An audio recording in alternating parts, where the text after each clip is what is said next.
Vou contar um pouquinho da minha história para dizer para vocês como eu cheguei aqui e por que eu me emociono tanto e por que eu me converti a Bíblia. Eu sou cristã, em nome de Jesus. Bom, eu sou baiana, sou de Itabuna, nasci no dia 12 de agosto de 1961, 53 anos maravilhosamente vividos com Deus. Meus pais, eu queria agradecer muito a meus pais pela minha formação, pelo meu caráter. Como diz o Júlio numa palestra, numa palavra lá no retiro, meus pais foram e é ainda autoridade na minha vida. Eu fui educada de uma forma muito especial. Meu pai, um homem semi-analfabeto, fazendeiro, junto com a minha mãe, teve 7 filhos, eu sou a 5ª filha, são 5 mulheres e 2 homens.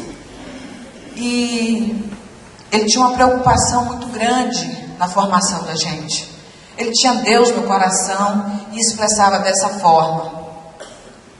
Como ele era muito ausente e eram muitos filhos para educar, uma coisa que ficou registrada na minha mente, que eu nunca vou esquecer.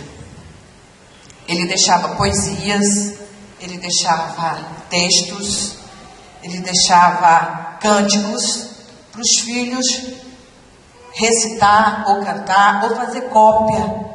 Quem fizesse melhor, ele dava um prêmio. E eu quase ganhava todas, porque minhas irmãs e meus irmãos não davam importância a isso. E eu, interessada no presente, recitava. E isso tem uma conotação muito grande na minha vida, essa história. Lava carro, ele tinha um jipão, então o carro chegava sujo, ele falava, quem lavar o carro eu dou um prêmio. Ninguém ia, eu ia e ganhava o din-din. Mas assim, e mais tarde, meu pai fazia tudo o que eu queria e minhas irmãs ficavam perguntando, eu não sei o que você tem, que o papai faz tudo o que você quer, a princesinha. Precisa explicar alguma coisa? Eu entendi as mensagens dele.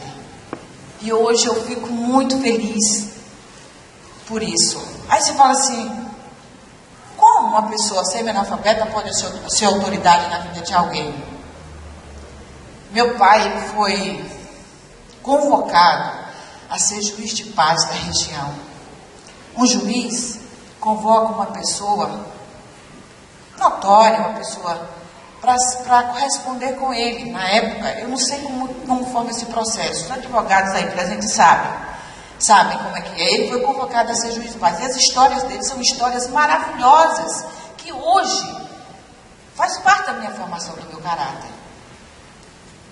Então, assim, a gente morava numa cidade pequena, eu tinha por volta de 8, 10 anos, e as causas que ele resolvia, vou contar tudo isso para vocês dizerem como a minha formação, meu caráter.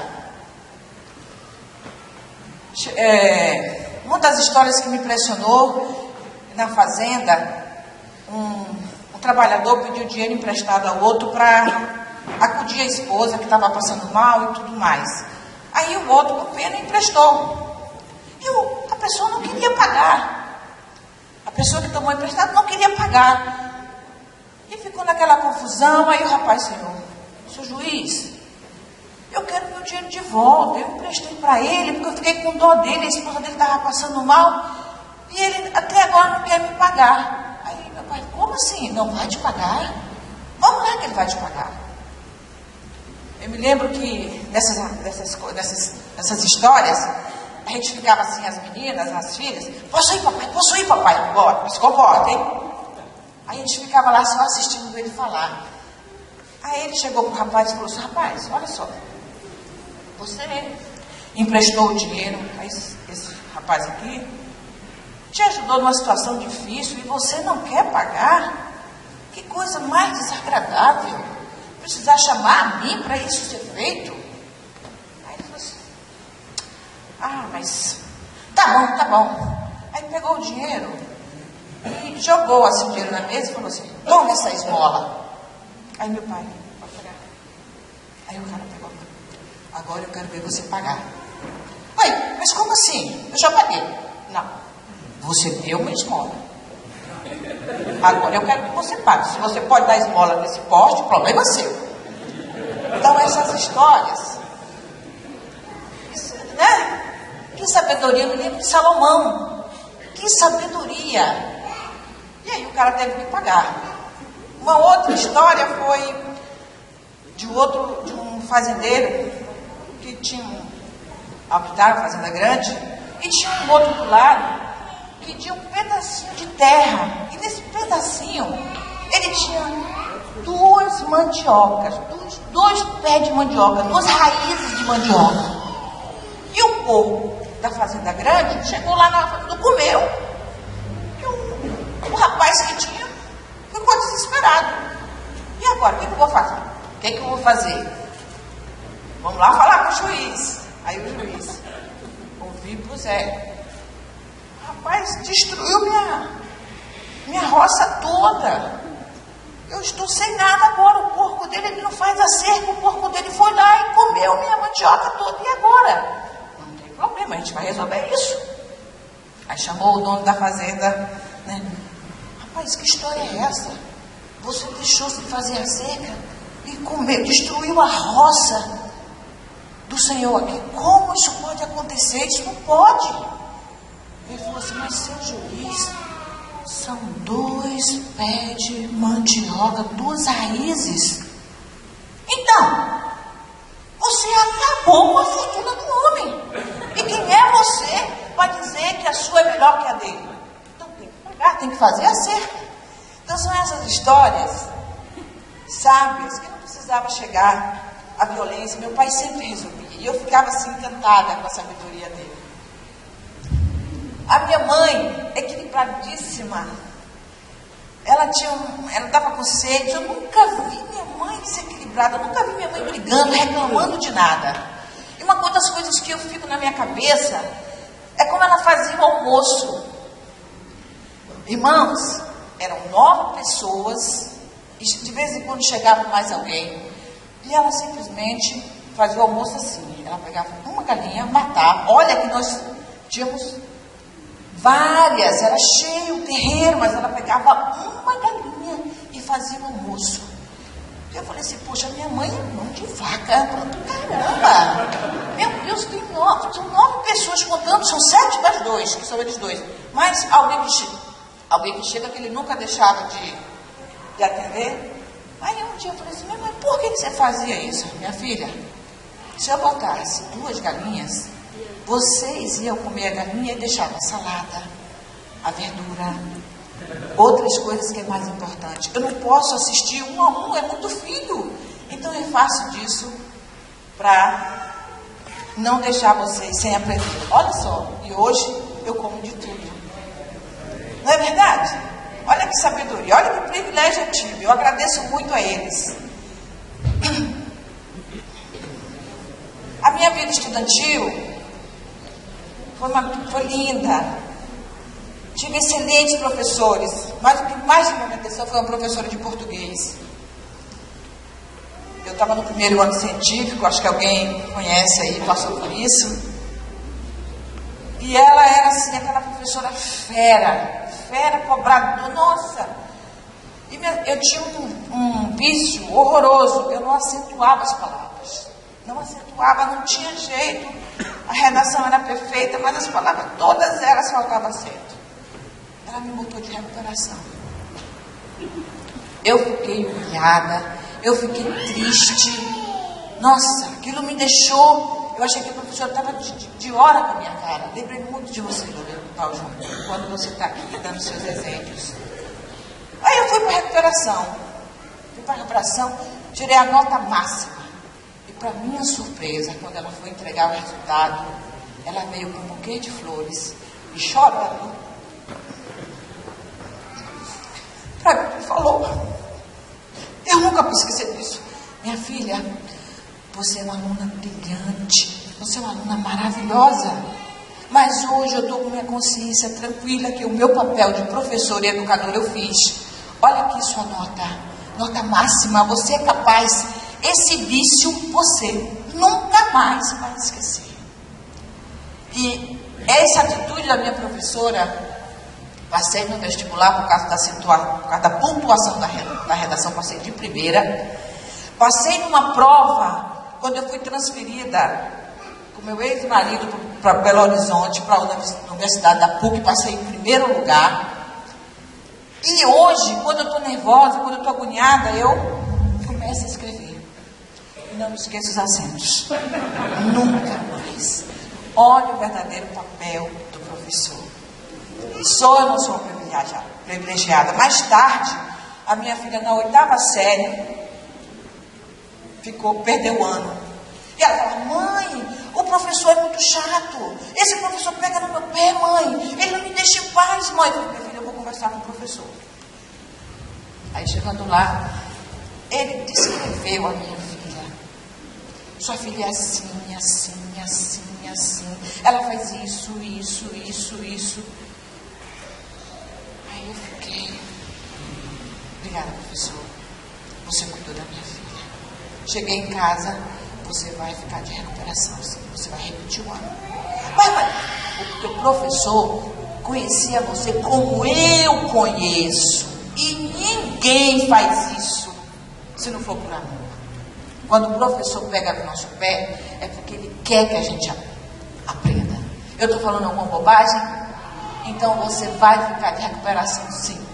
Entendeu? E hoje ela é uma grande advogada.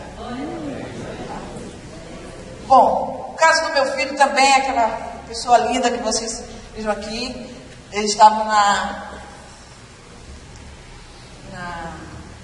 no Marista e caiu a produção dele nas provas. Aí eu chamei ele e falei: meu filho, está na hora de a gente mudar de escola. Não, mãe, por favor, não me tira, mãe, eu amo meus amigos, eu amo minha... Não, meu filho, está errado. Está errado. Você está perdendo o seu tempo. Naquela escadinha do Marista, eu sentei com ele tinha mais ou menos 11 anos, 12 anos. Eu falei: meu filho, eu te amo, me dê esta oportunidade de fazer um homem de verdade. Eu prometo para você, se você, na escola que eu te colocar, se você não quer vir, você volta para o Marista.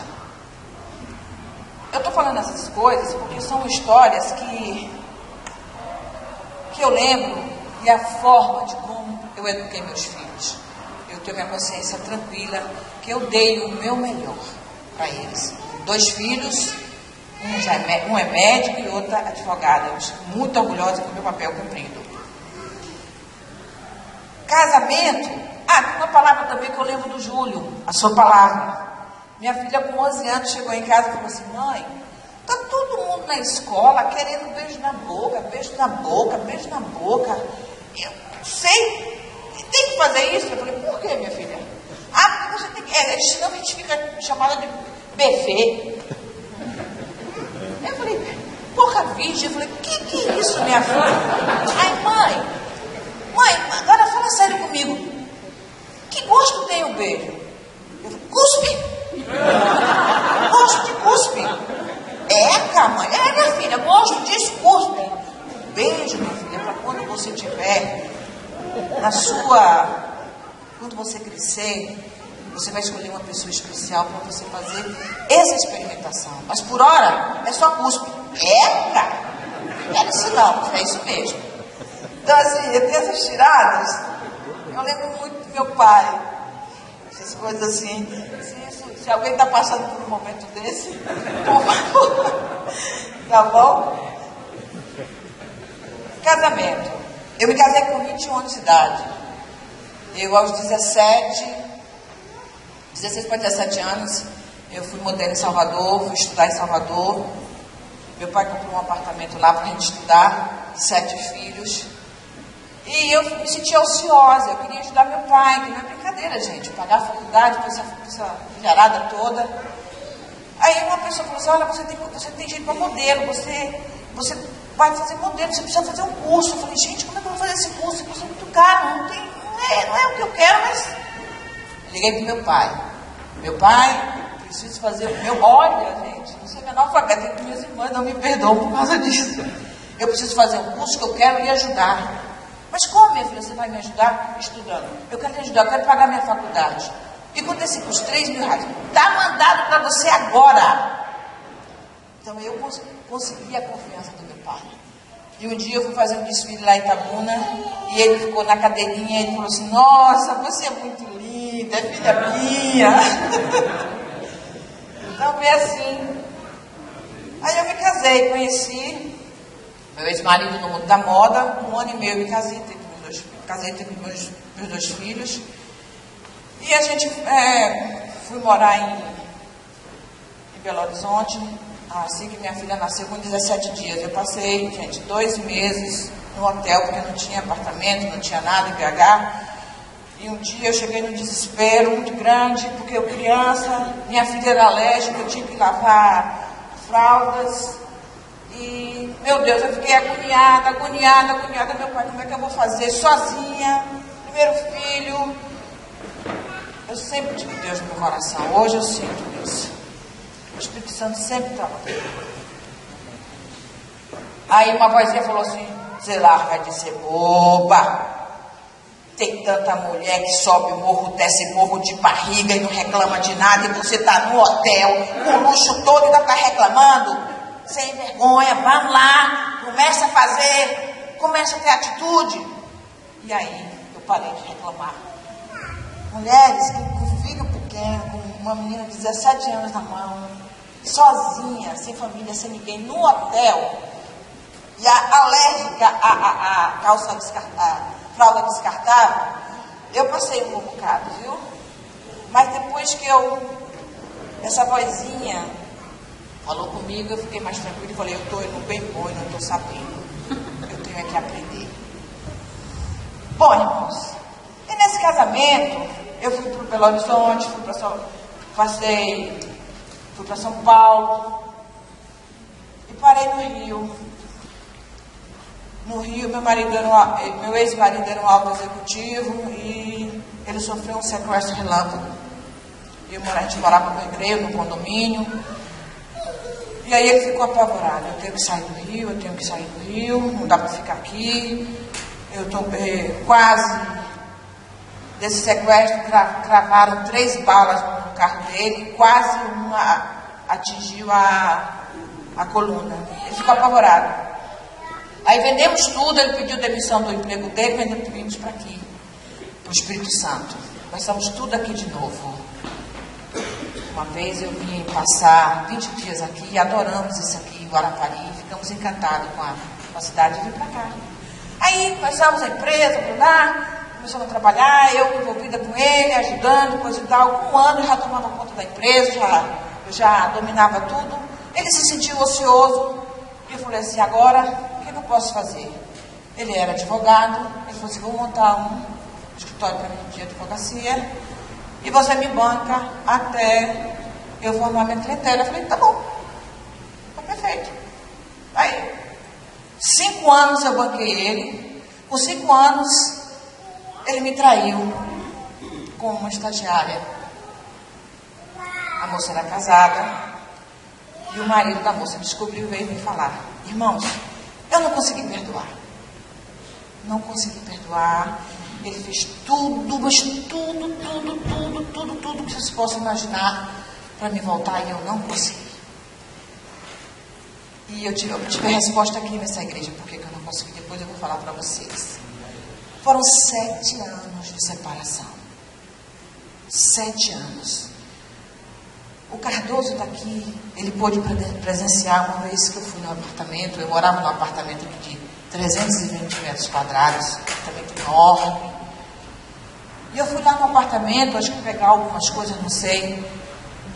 O porteiro avisou para o meu ex-marido chamou o oficial de justiça, e o oficial de justiça me agrediu lá dentro com palavras, me chamando de vagabunda, de não sei o quê.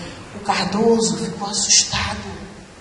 Aí eu liguei para o meu advogado: como? O que eu faço? O oficial de justiça está me ofendendo, isso pode? Ele quer que você saia daí agora. Ele quer que você revida para você ser presa. E você sendo presa, você perde a guarda dos seus filhos. Eu saí com o oficial de justiça me agredindo. Eu cheguei até a prestar queixa, mas depois eu deixei para lá. Bom, a separação foi horrível. A gente tinha um prazo para vender o apartamento, foi a única coisa que ficou sem dividir. E eu assumi minha empresa, trabalhei para uma grande multinacional, tive muitos prêmios, fui uma pessoa privilegiada, mas eu fui acometida não sei, até hoje eu não sei. Apareceu um caroço no meu seio, o caroço era muito doloroso, e eu fui me afastando da empresa, e eu fiz em um ano 5 cirurgias para tirar esses caroços que apareciam assim, de repentemente. Era titulado como displasia mamária, mas era muito doloroso. E na época a gente não tinha tanto conhecimento como a gente tem hoje. Então eu me afastei. O que acontece quando você se afasta de uma empresa pequena? Tudo fica largado, tudo fica sem controle. E eu orava, pedia a Deus, eu preciso sustentar minha família, eu preciso sustentar os meus filhos, o que eu faço, Senhor?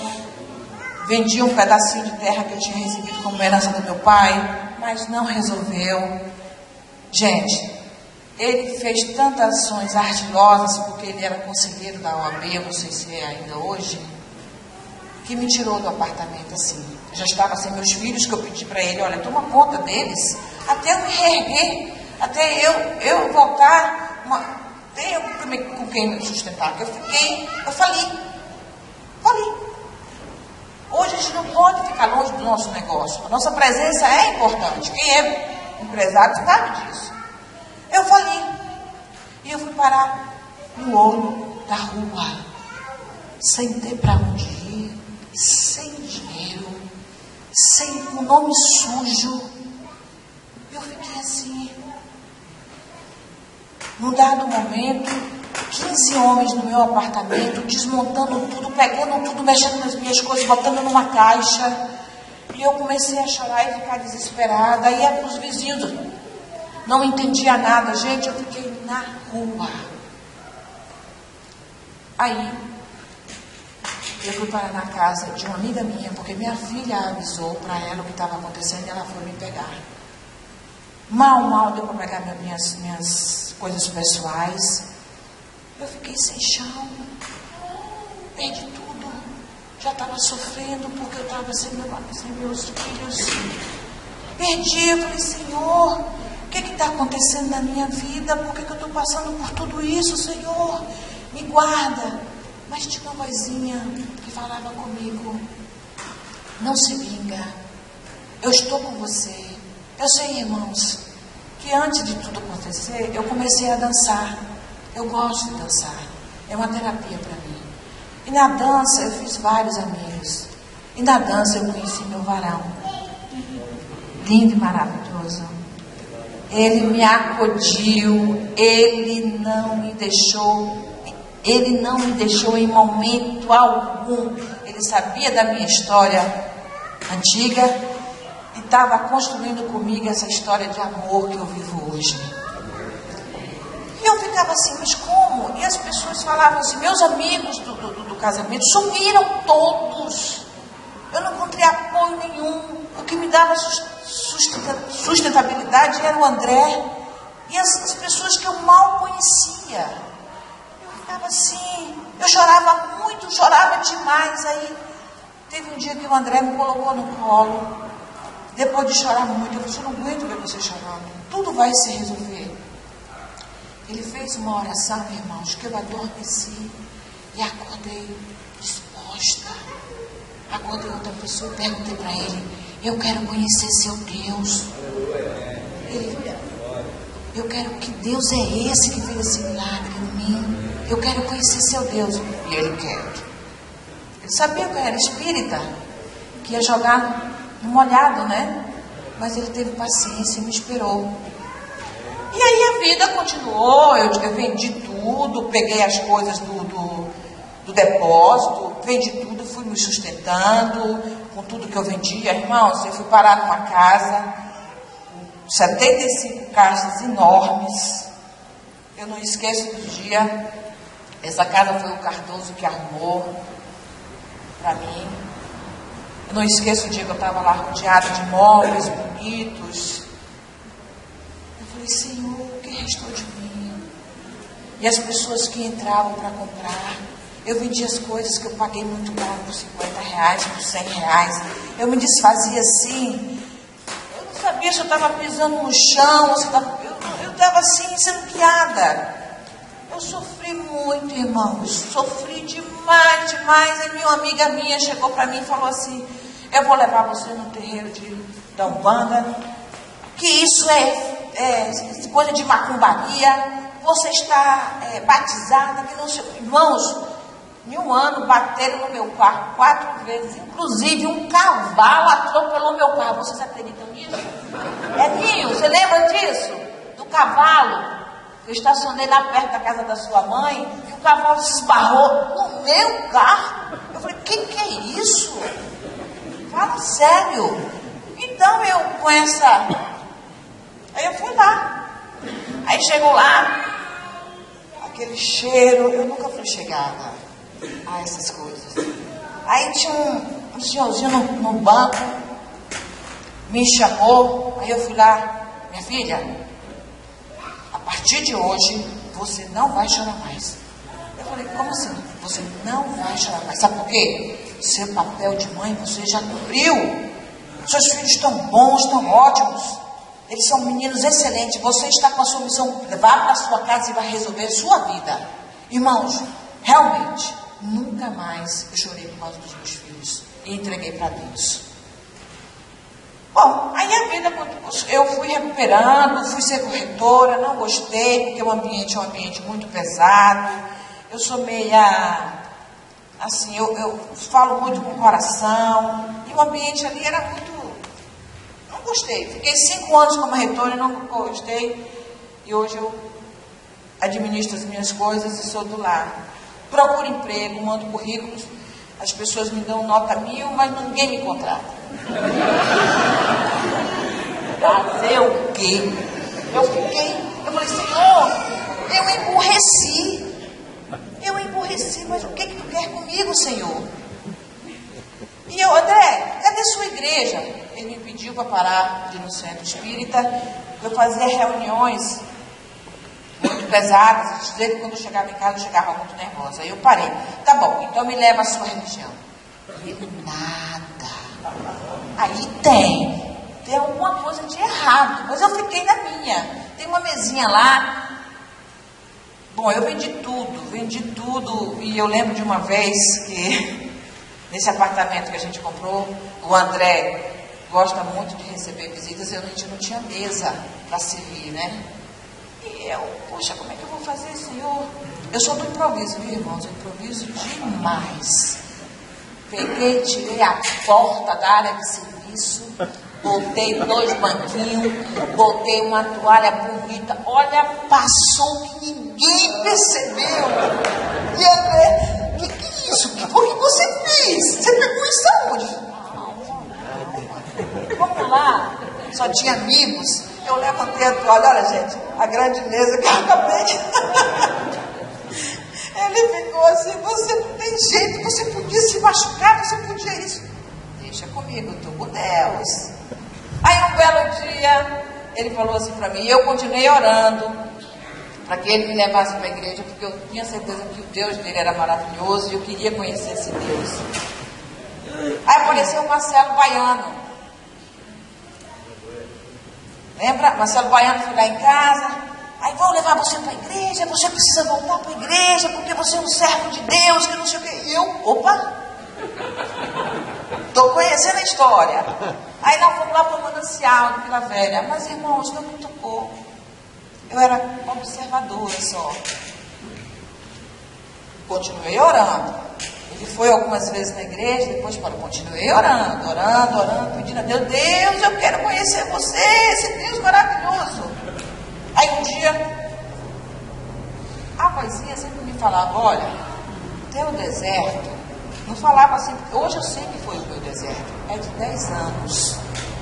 Só depois de 10 anos você vai encontrar seu rumo certo.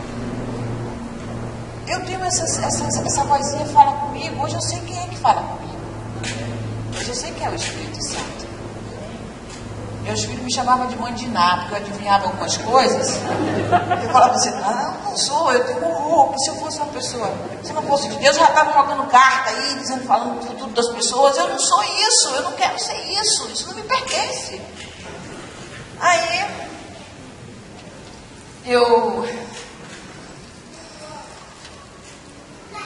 cheguei até me perder. Aí o André falou assim, hoje eu vou te levar na minha igreja. Era num domingo, irmãos. E eu fiquei ansiosa, me preparei, não sabia o que eu vou botar, se era calça, se era vestido, não sabia. E meu Deus, fui para essa igreja. Irmãos, quando eu cheguei ali naquela porta, a sensação que eu tive que eu estava sendo abraçada. E tinha um monte de gente batendo palmas para mim. Um encontro marcado. Amei o espaço, amei as pessoas, amei isso aqui, amei a música, amei, eu fiquei encantada. Eu falei, você tá maluco? Como é que você deixa isso aqui 10 anos? O que houve com você, André? Quer dizer, o Espírito Santo já estava falando no meu coração. E aí eu comecei, eu quero conhecer, eu preciso, meus amigos espíritas, você não pode se converter assim, você está maluca, você está doida, não é assim, tem algum espírito mal não, eu preciso viver essa história, me tocou meu coração, eu preciso viver, não adianta. E me pegava vindo para aqui, feliz da vida, alegre, satisfeita. Eu não estava traindo, de momento algum eu traí, eu fui para o batismo consciente. Chegou a minha vez, tudo que eu leio na Bíblia corresponde com o que eu penso, corresponde com a minha intimidade espiritual. E eu fico encantada, e eu fico, cada vez mais que eu leio, eu estou lendo Tiago, eu estou assim, babacada, como é que um livro, não sei quantos anos atrás, eu orava, Senhor, por que eu tenho que ler essa Bíblia? Que eu sempre detestei a Bíblia, eu achava enfadonha, achava chata. Por que eu tenho que ler essa Bíblia, Senhor? E o Espírito Santo falou comigo, minha filha, não profetizaram Jesus Cristo, um homem que ia salvar, um homem que ia dar a vida por nós, para dispersar os nossos pecados? Ele não veio? Ele não fez? Ele não marcou a nossa história? Antes de Cristo, depois de Cristo? Por que você não vai acreditar no resto que tem na Bíblia? E aí eu abracei isso aqui. Não é verdade, irmãos? Alguém já conseguiu provar alguma mentira aqui, dentro desse livro? Alguém já fez ação contrária a ele? A gente se rende a ele, porque ele é nosso manual mesmo. Eu entendi que eu não preciso de pastor, eu não preciso de padre, eu não preciso de mãe de Ná, eu não preciso do caboclo benedito para aliviar minha vida. Porque eu tenho um Deus grande que fala comigo. Eu não tenho intermediário. Não tenho. Tudo que eu tenho, tudo que eu preciso, boto o joelho no chão e Ele me dá resposta. Eu brinco até com meus irmãos. Se você me deixa mal acostumado. Porque é uma correspondência. Eu busco, eu quero, eu preciso, eu necessito de Deus na minha vida. E aí, irmãos, vamos cuidar, eu estou com a garganta seca. Vai com Deus, obrigada.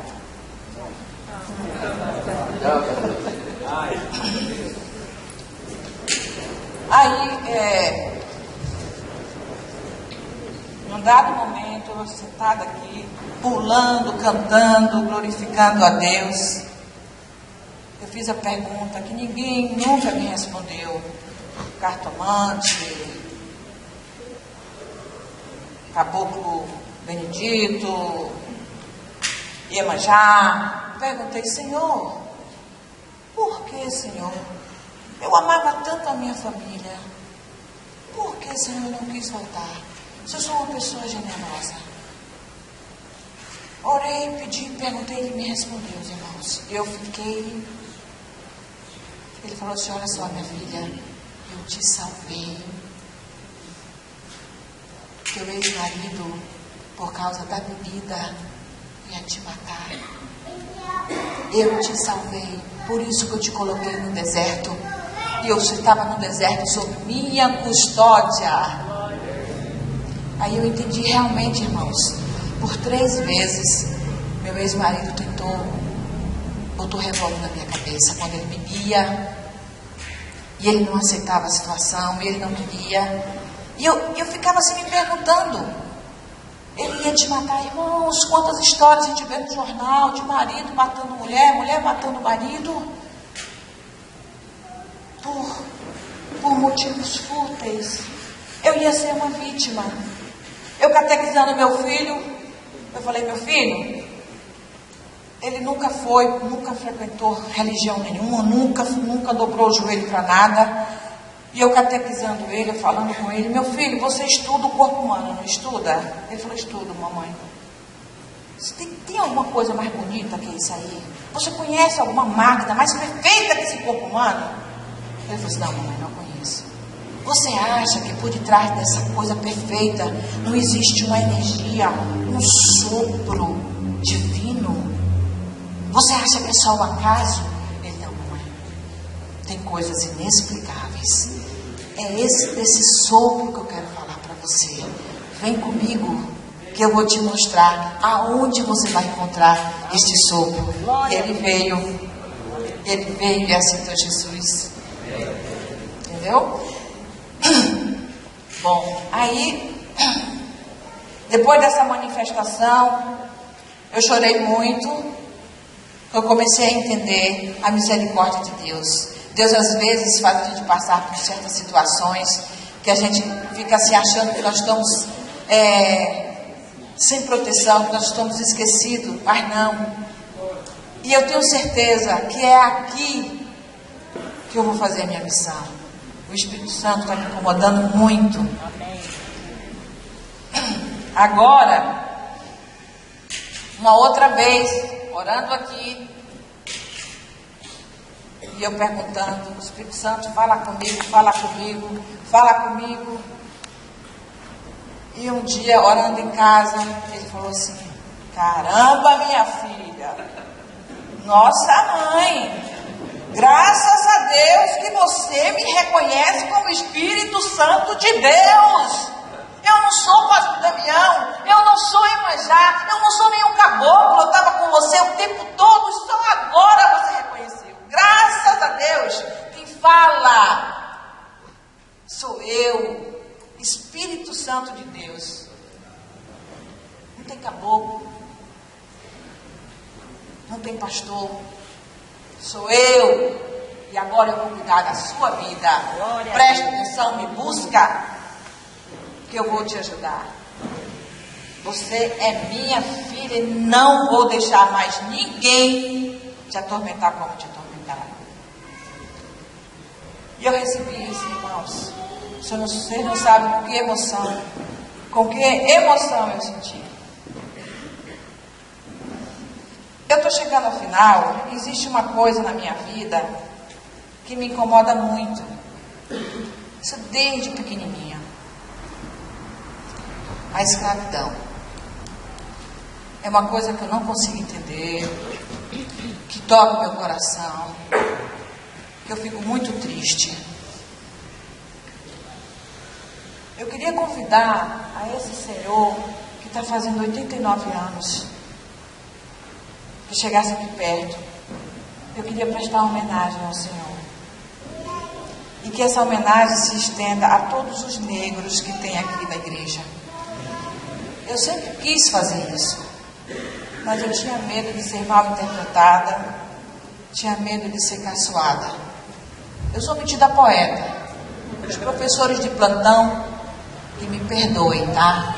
Mas eu fiz um clamor. Eu fiz um clamor à escravidão. E o gesto que eu vou fazer aqui, eu espero que vocês, os negros, recebam, que é do meu coração. Senhor, Senhor, é tão difícil para eu entender quando percebo as consequências dessa mancha dolorosa, estúpida da nossa escravidão. Senhor, se eu pudesse apagar e começar de novo uma história livre, sem julgo sobre meus irmãos. Senhor, eu te imploro, eu te suplico, a dizer-me, se tem alguma coisa que eu possa fazer hoje, agora, nesse instante, para reparar esta situação que inquieta a minha vida, inquieta o meu coração. Como posso livrar meus irmãos simplesmente de pele escura, do estigma, dos maus tratos, da discriminação, da sofreguidão sem razão? Como posso acender a chama da consciência humana para ter o Evangelho e exterminar de vez a escuridão da escravidão? Como posso, Senhor, aliviar minha responsabilidade de tamanha atrocidade da escravidão que está cravada no âmago do coração? É uma coisa que vocês, está no coração, vocês não conseguem esquecer, Como posso retirar as algemas dos meus pensamentos que sopram a minha consciência desta terrível podridão? Assim diz o Senhor: minha filha, levanta-te, humilha-te, fica de joelhos, pede desculpa, pede perdão a seu irmão, ande reto segundo as leis, segundo as minhas leis. E só assim, com o tempo, conhecerá a luz, a paz, o amor na sua vida e no seu coração. Irmãos, eu preciso fazer isso. Não me interprete mal, mas é do meu coração.